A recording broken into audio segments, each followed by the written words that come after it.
Hallelujah, hallelujah. आप सभी को यीशु मसीह की आज के सुंदर दिन में प्रभु आप सबको बहुत आशीष करे, बहुत आशीष करे।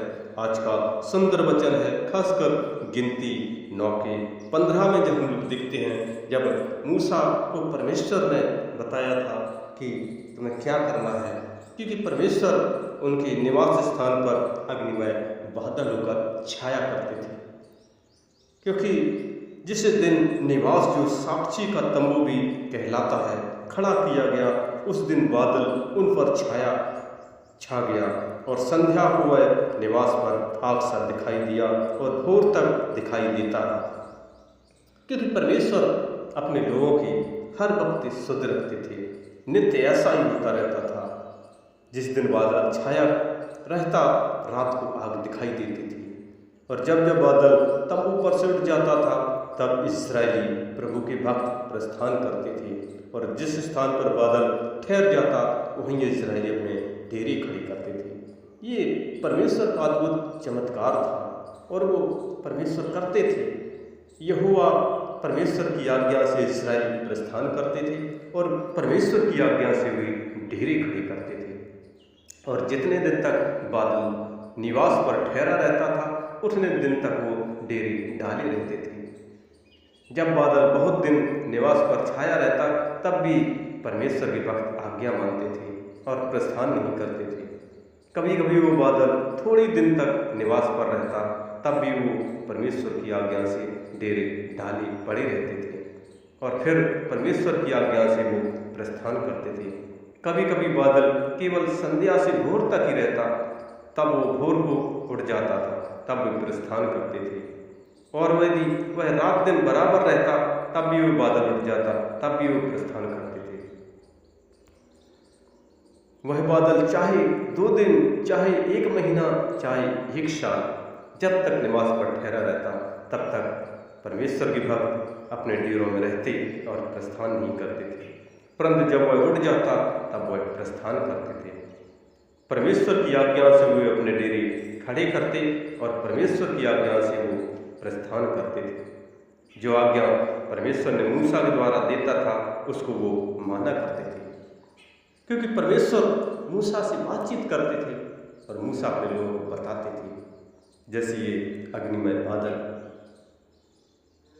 जब तक ठहरा रहता था, तब तक वो रहते थे, क्योंकि वो बादल का छांव बनकर रहते थे।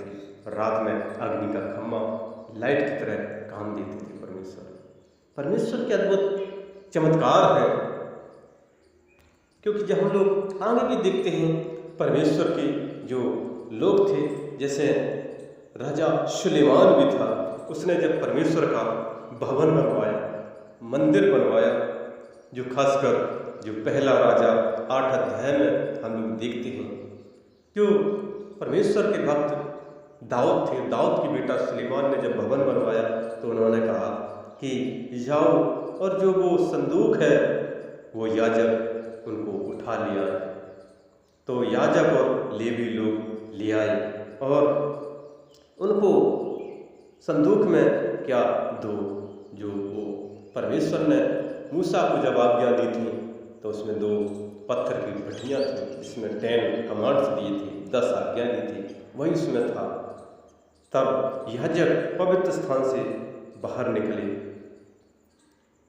क्योंकि वो उन्होंने साक्षी का जो तंबू था, उसमें जो संदूक था, संदूक में कुछ नहीं, सिर्फ 2 पटरियों को छोड़ जो मूसा ने होरेब में उसके भीतर उस समय रखी थी, जब यहोवा ने इस्राएलियों के मिस्र से निकलने पर उनके साथ वाचा बांधी थी, वही उसमें थी। जब याजक पवित्र स्थान से बाहर निकले, तब परमेश्वर का भवन बादल से भर गया और बादल के कारण याजक सेवा टहल करने को खड़े न रह सके, क्योंकि परमेश्वर का तेज परमेश्वर के भवन में भर गया था। तब सुलेमान कहने लगा, परमेश्वर ने कहा था कि मैं घोर अंधकार में वास किए रहूँगा। सचमुच मैंने तेरे लिए पास स्थान, वरन ऐसा दृढ़ स्थान बनाया है जिसमें तुम युगानुयुग बना रहे। क्योंकि राजा सुलेमान ने भवन बनवाया और वो सोच रहा था कि यहाँ परमेश्वर युगानुयुग रहेंगे, क्योंकि परमेश्वर वहीं आते हैं जो पवित्र होता है, क्योंकि उनका वो पवित्र स्थान था। और जैसे आगे भी हम लोग यशाया 6:4 में भी देखते हैं, यहाँ यशाया 6:4 में हम लोग पढ़ते हैं, वहाँ पर जो परमेश्वर ने बातचीत की, वहाँ पर जो परमेश्वर यशाया को बता रहे थे कि सेवा के लिए यशाया को बुलाया था। जिस वर्ष उज्जियाह राजा वो वहाँ से खत्म हुआ तो प्रभु बहुत ऊंचे स्थान पर विराजमान देखा। यशाया देख रहा था और उसके वस्त्र के घेर से मंदिर भर गया। उसके ऊंचे जो जो स्वर्गदूत थे उनके 6 पंख थे, 2 पंखों से अपने मुंह को ढांपे थे और 2 अपने पाँव को और 2 अपने से उड़ रहे थे और एक दूसरे से पुकार कह रहे थे, सेनाओं के यहोवा पवित्र पवित्र पवित्र, सारी पृथ्वी उसके तेज से भरपूर है। और पुकारने वालों के सबसे देवड़ियों की नींवें डोल उठी और भवन धुएं से भर गया। क्योंकि परमेश्वर का जो तेज है जो वो धुएं से भर गया। जैसे देखते हैं उसमें जो बादल में जो इस परमेश्वर ने जो वहाँ पर दिखाई देते थे, क्योंकि जब तक बादल रहता था तब तक वो रहते थे परमेश्वर के लोग। जब बादल उठ जाता था तब वो भी उठ जाता, वहाँ से चल देते थे। क्योंकि परमेश्वर सर्वशक्तिमान है, इसलिए प्रभु की आराधना करें, प्रार्थना करें, क्योंकि वो स्वर्ग के सिंहासन पर विराजमान रहता है। वो पवित्र परमेश्वर है। जैसे आगे भी देखते हैं जो यहेजकेल में जो परमेश्वर का नबी है, जो 43 अध्याय के हम लोग जब देखते हैं 4 अध्याय में 43 के 4 वचन में देखते हैं, जब हम लोग उसमें भी भवन में परमेश्वर का तेज था। यहेजकेल को परमेश्वर दिखा रहे हैं अपना दर्शन में, क्योंकि वो एक बार उसने देखा था, एक जो उसने दर्शन देखा था कि कबार नदी के तट पर देखा था और वो मुंह के बल गिर पड़ा था। तब परमेश्वर का तेज उस फाटक से होकर जो पूर्वमुखी में था भवन में आ गया। तब आत्मा ने उसे यहेजकेल को उठाकर भीतरी आंगन में पहुंचाया और परमेश्वर का तेज भवन में भर गया था। क्योंकि परमेश्वर सर्वशक्तिमान है। और उसने तब मैंने एक जन को सत्य सुना, बता रहे हैं यहेजकेल जो भवन में से मुझसे बोल रहा था और वह पुरुष मेरे पास खड़ा था। उसने मुझसे कहा, हे मनुष्य की संतान, यहोवा की यह वाणी है, यह तो मेरे सिंहासन का स्थान और मेरे पांव रखने की जगह है, जहाँ मैं इस्राएल के बीच सदा वास किए रहूँगा। क्योंकि परमेश्वर बता रहे हैं यहेजकेल को भी, मैं वाचा बांधी है अब्राहम, इसहाक, याकूब से, क्योंकि याकूब को ही नाम परमेश्वर ने दिया था इस्राएल। उन्होंने कहा मैं इस्राएल के बीच सदा वास किए रहूँगा। इसलिए जो भी परमेश्वर को मानते हैं, प्रभु यीशु मसीह को मानते हैं, वो इस्राएली बोले जाते हैं। परमेश्वर के लोग इस्राएली हैं, इसलिए उसका धन्यवाद करें, स्तुति करें, प्रार्थना करें। और खासकर इस पृथ्वी पर यीशु मसीह इसलिए आए थे कि उनकी महिमा करें, और वो आज भी स्वर्ग के सिंहासन पर विराजमान है। जैसे हम लोग जब यीशु मसीह स्वर्ग गए थे तो उनका जो भक्त था यूहन्ना, परमेश्वर ने उनको दर्शन दिया था। जैसे हम लोग प्रकाशित वाक्य 15 में पढ़ते हैं और वो बता रहा है जो यूहन्ना जो खासकर यीशु मसीह के साथ रहता था, फिर मैंने स्वर्ग में एक बड़ा और अद्भुत चिन्ह देखा, अर्थात 7 स्वर्गदूत जिसके पास 7 अंतिम विपत्तियां थी, क्योंकि उनके समाप्त हो जाने पर परमेश्वर के प्रकोप का अंत है। वो बता रहा है, तब मैंने आग से मिली हुई कांच का सा एक समंदर देखा, और जो लोग उस पशु पर और उसकी मूर्ति पर और उसके नाम के अंक पर जयवंत हुए थे, उन्हें उन कांच के समुद्र के निकट परमेश्वर की पीड़ाओं को लिए हुए खड़े देखा।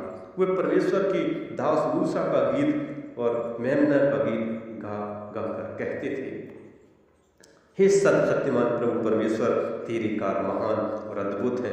हे युग युग के राजा, तेरी चाल ठीक और सच्ची है। हे प्रभु, कौन तुझसे ना डरेगा और तेरे नाम की महिमा ना करेगा, क्योंकि केवल तू ही पवित्र है। सारी जातियां आकर तेरे सामने दंडवत करेगी, क्योंकि तेरे न्याय के काम जो है वो प्रकट हो गए, क्योंकि वो महान परमेश्वर है। इसके बाद वो बता रहा यूहन्ना कि मैंने देखा कि स्वर्ग में साक्षी का तंबू का मंदिर खोला गया, क्योंकि वही साक्षी की जो तंबू जो खासकर जो मूसा वहाँ बता रहे हैं कि जो बादल उठ जाता था वो साक्षी का तंबू वहीं रहता था, और जो दाऊद भी का बेटा सुलेमान भी जब संदूक में था, वो भी साक्षी का तंबू, उसमें भी परमेश्वर ने वहाँ पर आज्ञा रखी थी, और वो आज कहाँ पर है? स्वर्ग में है। क्योंकि रिवलेशन प्रकाशित वाक्य 15 के हम लोग जब 5 में देखते हैं, यूहन्ना दर्शन परमेश्वर दिखा रहे हैं, इसके बाद बता रहा, मैंने देखा इस स्वर्ग में साक्षी का तंबू का मंदिर खोला गया, और वे 7 स्वर्गदूत जिनके पास 7 विपत्तियां थीं, मलमल के शुद्ध और चमकदार वस्त्र पहने और छाती पर सोने की पट्टियां बांधे हुए मंदिर से निकले। तब उन 4 प्राणियों में से एक ने उन 7 स्वर्गदूतों को परमेश्वर के योगानुयोग जीवता है और प्रकोप से भरे हुए सोने के 7 कटोरे दिए, और परमेश्वर की महिमा और उसकी सामर्थ्य के कारण मंदिर धुएं से भर गया। और जब तक उन 7 स्वर्गदूतों की 7 विपत्तियां समाप्त न हुई, तब तक कोई मंदिर में ना जा सका। क्योंकि वहाँ पर यूहन्ना दर्शन देख रहा है, इसलिए हमें प्रभु की महिमा करना है, स्तुति प्रशंसा करना है, क्योंकि यीशु मसीह स्वर्ग के सिंहासन पर विराजमान है और वही न्याय करेंगे। उन्होंने कहा था, मैं एक दिन आऊँगा, न्याय करूँगा। इसलिए सच्चाई पे चले, नम्रता, दीनता, पवित्रता से रहें, प्रेम से रहें। उसका वचन कहता है, जिन्होंने विश्वास किया उन्होंने उद्धार पाया, अनंत जीवन पाया। वो पृथ्वी पर भी साकार करेगा, जब यहाँ से जाएंगे तो स्वर्ग में भी रखेगा, क्योंकि यहाँ तो एक सेकंड का पता नहीं है कब यहाँ से जाना पड़ा है। इसलिए जागते रहो, प्रार्थना करते रहो। आत्मा तैयार है लेकिन शरीर निर्बल है, इसलिए हमें प्रभु की महिमा करना है, आराधना करना है, प्रार्थना करना है। 6 दिन काम करो, एक दिन उसके भवन में जाओ, प्रार्थना करो। हालेलुया, जय मसीह की। इस वचन के द्वारा प्रभु आप सबको बहुत आशीष करें, और हमारा अगला वीडियो देखने के लिए हमारे इस नए चैनल को आप लाइक और सब्सक्राइब जरूर करें, जरूर करें। धन्यवाद, धन्यवाद।